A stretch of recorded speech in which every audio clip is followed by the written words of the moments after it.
Hi everyone, my name is Elizabeth Leonard. Welcome to the Changemakers podcast. Remember, it's a platform where we bring in trailblazers, influencers, leaders who are doing it scared, transforming lives and making impact in their environment. I am so honored to have Miss Pamela Clark here with me. She's the executive director of New Heights Education Group, and she is going to tell us more about what she do and what she does and who she serves. And welcome to this Changemaker podcast, Miss Pamela. Thank you, Elizabeth. Yeah, I'm Pamela Clark, as she said, and I'm founder and director of the New Heights Educational Group.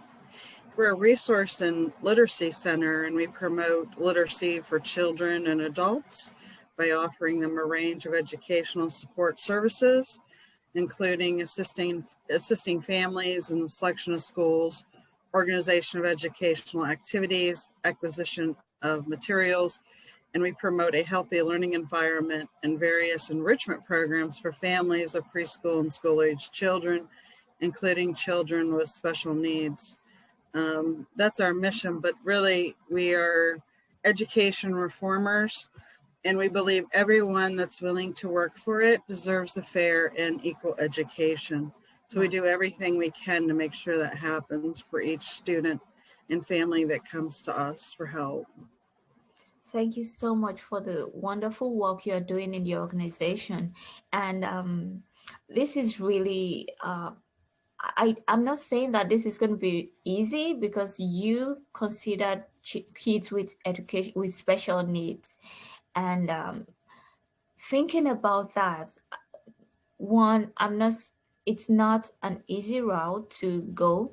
And you still chose that path, and you still chose, you provide services to kids normally, and you still consider children with special needs, and you are providing your services, the literacy and every other thing you're doing. But what inspired you to start this? It's really a lifelong journey and a calling, something that I really didn't have a choice to do if I wanted to be happy or to, like some people look all of their lives for what they're supposed to do. Mm. And for me, this was it. Every moment from my childhood all through now, my family history, my grandmother raised me, and she very much loved education, and her family were early pioneers in a neighboring community from where I'm at now, and they built the first school and the first grist mill and first road and all this stuff. And since my grandmother raised me, I really felt like I'm kind of ahead, or I was born at a time when really I was raised in the very, very olden ways of if you're on this earth, you're supposed to make it better for the next generation. And if you see something that you can do to change it, you better do it. That was my family's stance of, you have to do it. So I actually have a story on our website I recently shared.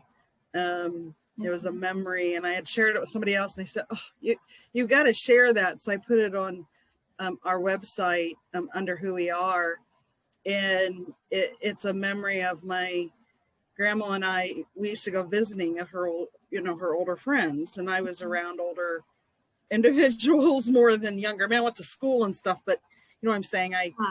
I would visit with my grandmother and her friends, and it was kind of, you didn't speak, you let the adults speak unless you were spoken to type thing. I got that. Yeah. And so when my grandmother, we were just down the road from where we lived, and she stopped at a friend's house, and the woman had a child that was in public school, and they weren't getting they had some kind of special need, and they weren't getting their needs met. And I remember the feeling of pain from that woman talking about her child not getting help. And I remember the pain when my grandmother said, "I know something is going on in the school system, but I don't know how to change it." And she didn't understand. She didn't know what to do to get help, or and she worked as a school crossing guard on a railroad, so she worked for the school system. So that was not an easy thing for her to admit. But I was probably like 6-7 years old, and I remember vividly, even where I was sitting, where that woman was sitting, where my grandmother was, and just feeling the pain of them not getting help for that boy. And I had some struggles early in life as well, and my grandma advocated for me as well. And I mean, without her, she just saved my life in every way you can imagine. But from a very young age, I could feel other people's pain. I could associate. I mean, I didn't have an easy upbringing, and I just understood. And then that grew into a passion for wanting to better not only, my family, my children, now grandchildren, but everyone around me, because I can see very clearly that how we're all connected, and that when we build each other up and when we give each other what we need, it's a beautiful thing, and we all grow stronger, and we all grow wiser, and we grow richer in our communities. I mean, but I think that also starts with loving who we are. I mean, we hear a lot about division, and there's a lot of, and yes, there's some prejudice in this world, but you can only be made to feel that way if you allow it. That's right. There is no person on this earth that is better or worse, than I am, in that sense of, if they have money, well, I could care less. What do you do? What do you do every day to help someone? I don't care, and I want every single person from every nationality to own it. I want them to be as proud of who they are as I am proud of who I am. And I love people. I see the connection. I can see so many things that maybe other people don't see. And I just really believe in, undrawing those lines. And if people try to, there are some people that actually believe that if you're of a specific nationality, whatever it could be, I mean, there's a lot of sick people in the world, but some people believe that some people just cannot grow. They can't be better. They can't. And no, it doesn't work out for them when I'm in a room. No. So, I've spoken a lot to the public and to kids that were given up on. That really, kids that were told by public school teachers that they would only work at McDonald's. They would never amount to anything. Now, I love school teachers. I mean, I think they're underrated, and they should be given more freedom to really educate. It's not their fault that the situation we're in. But there's bad in everything. There's bad and good. Right. And there's some school teachers that are not good. Just like there's some principals or superintendents that are good, but then there's some that are wonderful, that are change makers as well. Right. So, but it hurts me when those kids come to me and they tell me that, and then they wait for me to treat them differently. They wait to see, are you who you say you are? Wow. And I've had many students like that. And I always hold my work. This organization I run, it's 14 plus years old. Wow. My family's really sacrificed for it. I mean, I've been a volunteer that whole time. Wow. Full time building this organization up. And there's 86 volunteers that work with me. Wow. And so we're a small army, in a sense, combating this education gap and this beat down of people. And we're holding the line, and we're saying no more, and then we're raising the line of this is what we think should happen. And so with that, you can tell that alone, we're doing this out of what we truly believe and not about money. So but those kids, they wait. But I hold all of the people that work with me to a high standard. Mm-hmm. And it's important to say, how are you? To care about people, to not pry, but to, ask people, you know, how they are, how their families are, to care. If you cannot care and show love to the people you're working next to, Mm-hmm. then how are the people you're serving supposed to trust you? Yeah. So I hold a very high standard of how we treat each other. I noticed when I was first getting started and I would have kids come in and work with me or whatever, and Yeah. I'm talking, they were getting a paycheck when I wasn't, when that was like a training thing with the state of Ohio where they would get a paycheck and I would train them for a future job.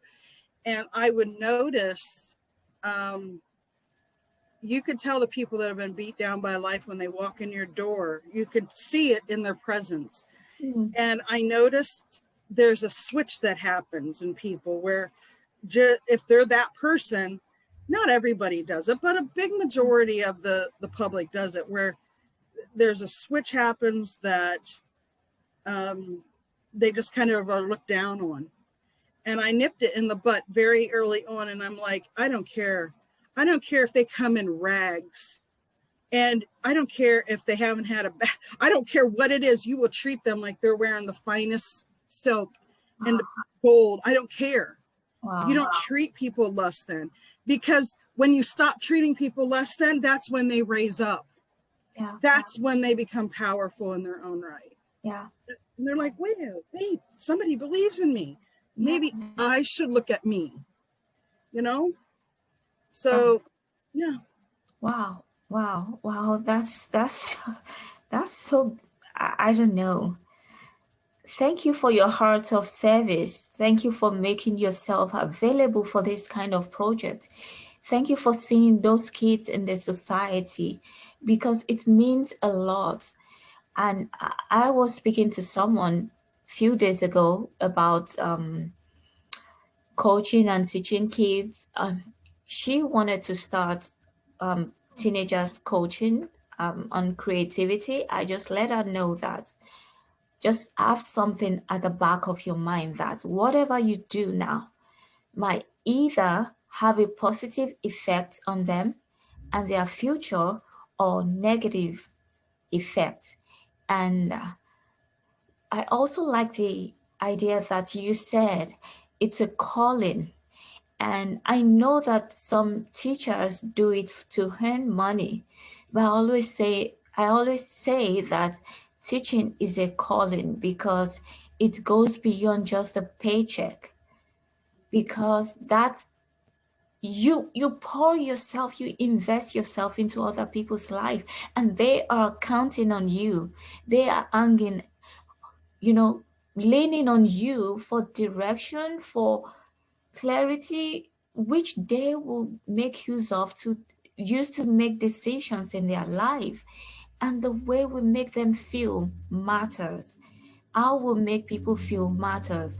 I also like the fact that you said we need to love who we are.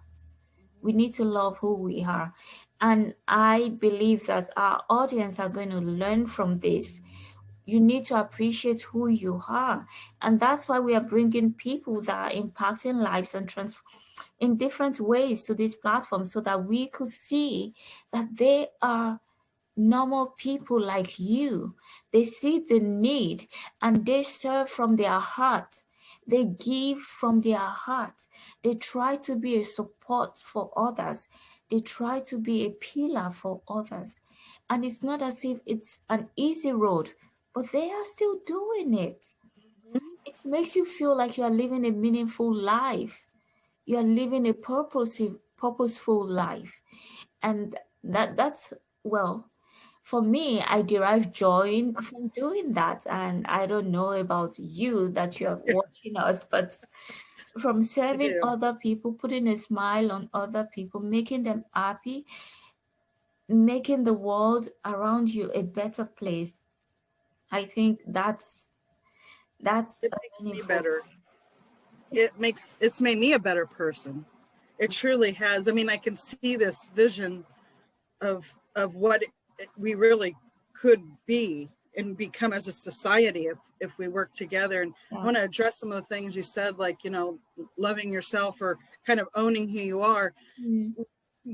Owning who you are and loving yourself, it's very empowering, but it doesn't mean that you feel like you're more than someone else. That's right.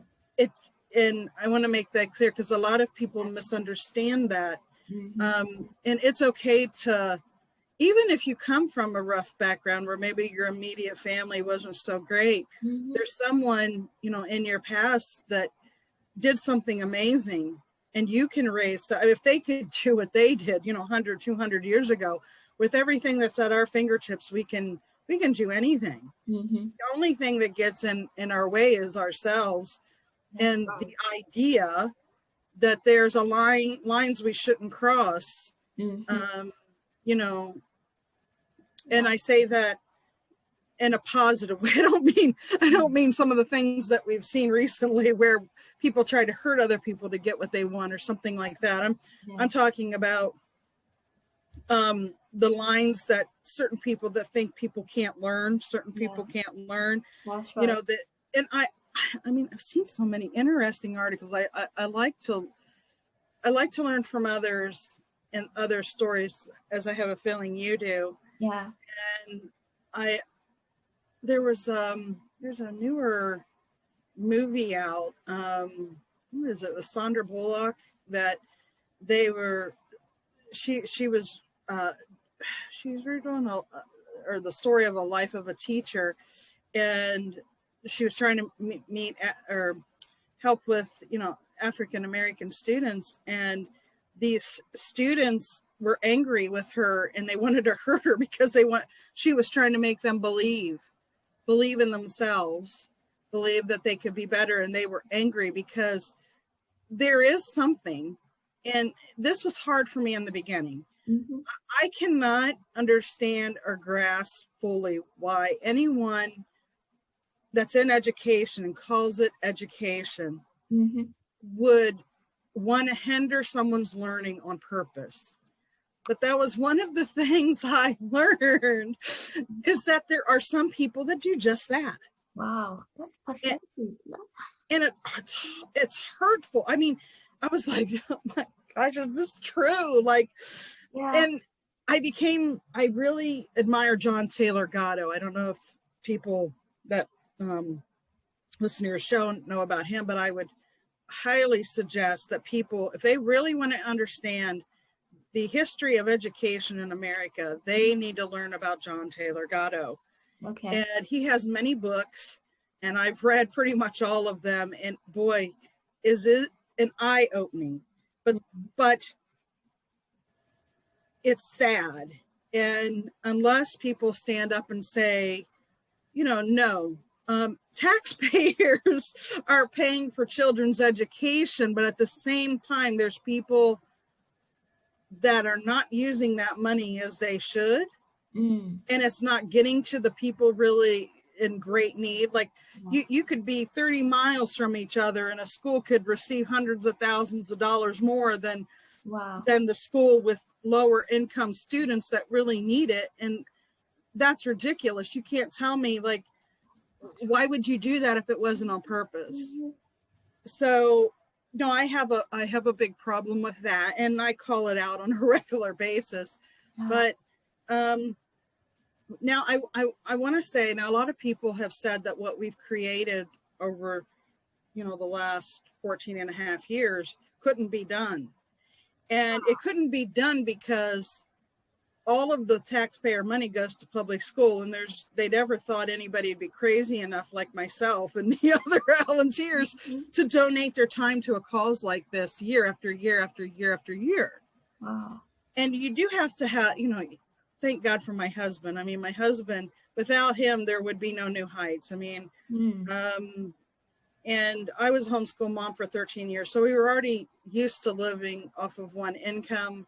Okay. And my children watched me build this organization from during their childhood up and beyond. But a lot of people say, well, there is no real answer. And I'm here to say, yeah, there is. Wow. And our website is the perfect example of that, because I mean, we're an award-winning organization. Our programs and services reach all across the world. We've served, I think it's like 360,000 students now. Wow. Yeah, we have That's huge. our own radio show, our Yeah. own magazine, our own comic book. We have some new projects coming up. But what I'm trying to get at is, if you go to our Learning Annex, one of the ways that I think this needs to be combated is, like, when someone goes to our annex, they can go and they can like hover over courses. And I believe that to bridge this gap in learning and to build people back up, you have to provide every person, regardless of their background, the same resources, right? Right. So which means no matter what subject that is, whether it's math or English, foreign language, whatever it is, there should be a free to very low cost, high quality class, then the middle, then the upper, so they, whatever they want to do, they can grow and move forward. But they have to have the same options, the same curriculum option as those people that are getting more money. Okay. So we have built over 100, well, let me retract that a little bit. We have built courses, but we have partnered and become affiliates with people that share that. And we have 145 free courses on our site. Wow. And that has doubled just from last year alone. Wow. So every subject matter that you could think of, we created a free music course during the COVID thing. Wow. Online and built all the time. And then we provide like physical education resources free and low cost. And then we're going to start working on partnerships with performing arts. A lot of them are going online, so we're looking to get some of those resources. But literally every other subject, we have like a free Chinese course. All of the courses we create. This is really good. All of the courses we create are either free or not over $25 per person. So high quality. And So we shoot. what's the age group of Pre-K through adult. I mean, every grade level. Yeah. Wow. Every grade level. Incredible. Wow. Yeah. We love it. I love it.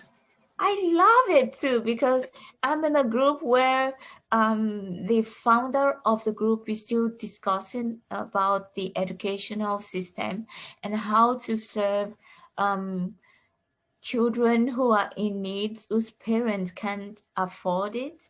And since school have been forced to go virtual now, and she got a school bus and put the computers and some books. She's working on a certain project now and still discussing with other people on how to make it a better service or educational something for these young children. But for what you're doing, that they can have access to this online, this is really good. And you have served over 300,000 kids already. Wow. Crazy. As all volunteers. I just, all it boggles my volunteers? mind. All volunteers have created this and built this with me. I mean, some of them have come and gone. Some people have stayed. I think the longest person that we've had with us is 8 years out of the 14. That's a lot, because usually people don't stay for up to a year. They do with us. They normally do, yes. But so there's been hundreds and hundreds of people that have built this organization with me that have made this happen. But it's incredible. It's been life-changing and incredible for me and my family. And just the things we've accomplished and done, it even shocks me, because I'm a person of faith, and even though my organization is not a religious ran organization, it's not a Christian based organization, but that's because one of the reasons is because if you say Christian or religious based, people usually run because they are used to judgment. They're Yeah. used to people being treated differently just because of that. Well, here I am. I'm a Christian and I'm the polar opposite. I mean, I don't judge people. I let people be who they are. I let people shine. One of the reasons that we're award winning, I truly believe, is that I get a copy of every email that's sent within our teams. We have a huge team, but usually I could just pocket them, like put them in a folder, and I monitor conversations. But when I put somebody in a leadership role, there's over 80 positions within New Heights. And there's people, leaders in different departments. So we have our own graphics department, our own photography department, our own education department, on and on it goes, research, everything. Wow. So I put people in these leadership roles, but I let them do their job. Sometimes it's the first job they've ever had, and they win awards because people gave them a shot and let them shine and let them share their talent. And we all in New Heights, people from all over the world. Literally. I have a student from Russia. I have our magazine and our social media expert. She's from Greece. She's been with us, I think, the 7-8 years. Wow. We have writers from Brazil. We have people from Ireland, Germany. Everywhere. We've had people from all over this planet volunteer with us, and China. Just on and on. It just goes. It's crazy. But and we screen everyone. It's like a regular job application. Like you have to give your resume, your references, and you're screened and you're checked out. And then you're brought on, and you usually receive a training depending on the department you go in. Wow. And then we just let those people shine, and it's incredible. I'm serious. It's mind-boggling for me. Wow. Wow. Yeah, shocking for me too. Yeah, but there is something I would like us to tell us, if the challenges you encountered when you started and how you were able to manage that in such a way that you are still standing and thriving now, 14 years back. How was it like? It's never been easy. Especially when you're not making money from it. A lot of people, that's all they think about. And yeah, I want that for New Heights. This dream is not even, this isn't over. I run everything out of my home office, but I want a place for New Heights. It's going to be a big place for people to come in off the street and get honest help, tutoring. We'll have a sensory lab. We'll have a daycare for young mothers and fathers, computer lab, testing, all kinds of stuff that we'll have at the site. That's our dream. But to do that, and I know I've talked about all of us being volunteers, but to do that, it's going to take money. But the money that we need to do it is the cost of 2 dropouts for the state of Ohio over a lifetime. So it's crazy to me over the last 14 years that we haven't got or received the money that we need to take that to where it needs to go, and for me to hire a staff.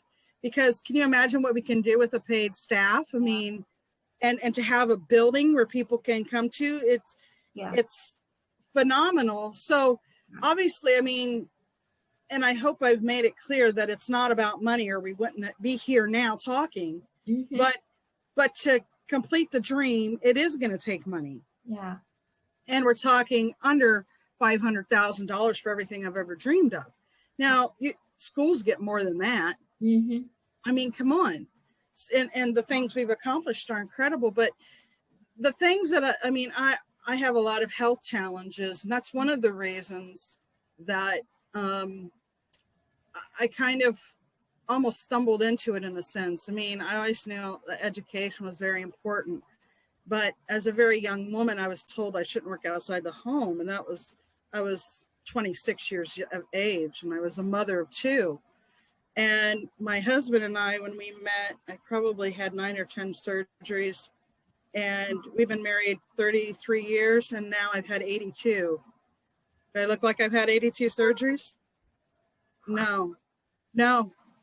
And so you talk about struggle, the financial, the health, Yeah. the getting up every day thinking of other people than myself. Wow. But that has helped me to get up.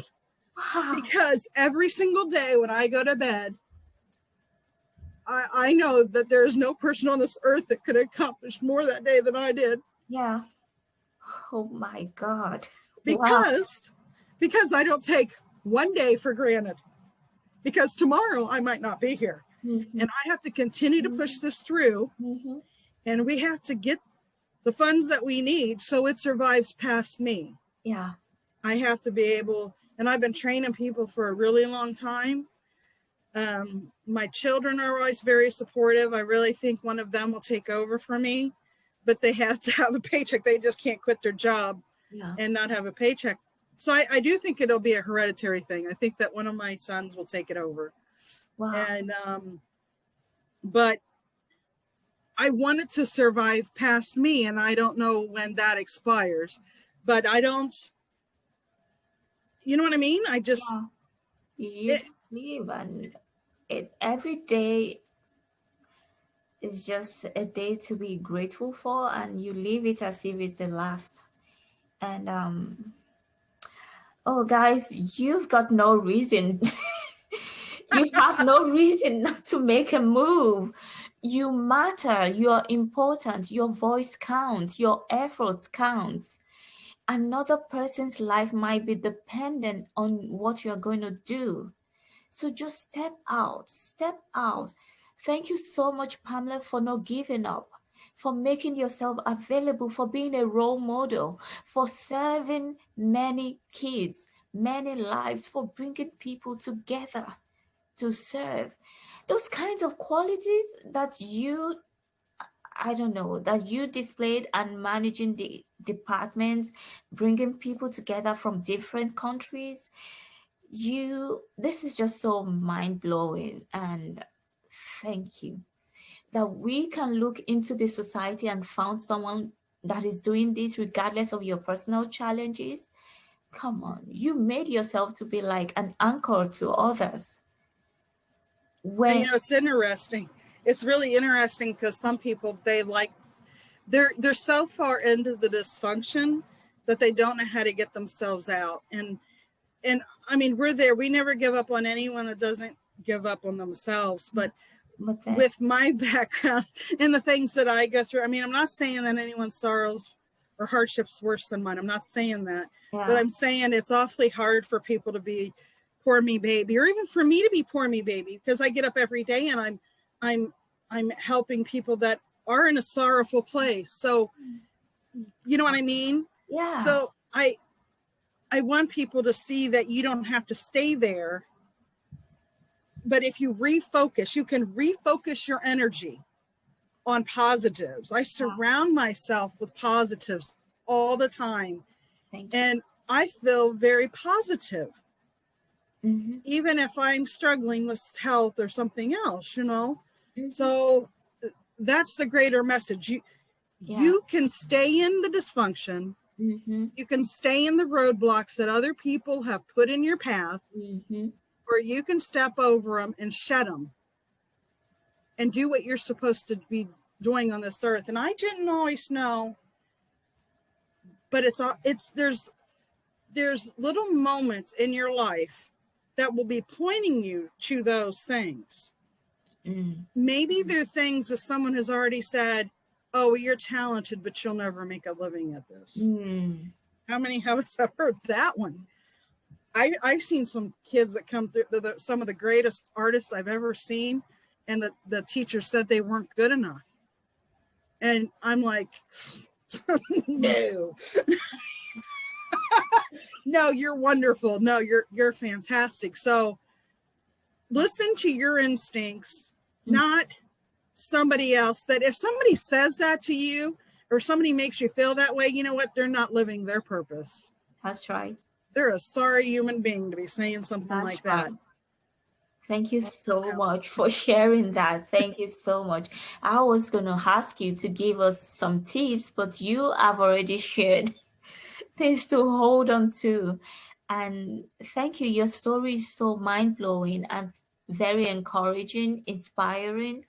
And thank you for not keeping it to yourself, because I believe someone out there, or more than one person, will be inspired or encouraged to make a move today, to make a decision in their life today. And like you've heard, we've got options. You either stay in that situation, whatever situation you are, and just accept what kind of label they placed on you, the society placed on you, or limitation, or you refuse to accept it and get up. We need to train our mind to see um, the good in all situations. And that's how you free yourself and you give yourself life and enjoy the abundance. Or else you wouldn't be able to appreciate every moment, and time is ticking, not waiting for anyone. And thank you so much. It's Right. been so wonderful having you on this platform today.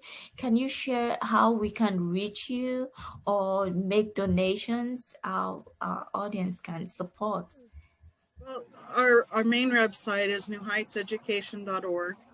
And then our learning annex is school.newheightseducation.org. And our radio show is Okay. radio.newheightseducation.org. But then my personal email is newheightseducation@yahoo.com, Ah, or Pamela@newheightseducation.org. And and if you email that, you get me directly. And then I normally share, depending on what type of contact it is, I share with my HR department, and then kind of go from there. But and then our phone number is 419-786-0247. But I'm the only one that answers the phone. So leave a message, yeah. because if you don't, you're not going to get a hold of me. and we are looking into like phone systems and stuff like that, where HR, calls would be forwarded, but that takes money. And I was kind of shocked to find out how much call forwarding systems cost. I know. Recently, I've been I looking into know. this, and I'm like, I know. what? But yeah, so I'm the only one that answers. So please leave a message. Yeah. And Well, I always try to call people back within 2-3 days. wow. Thank you so much. And we are going to leave all of this in the description section, so you're able to reach her out. Thank you for this program, for being online with us today, and see you next week. It's so nice having you.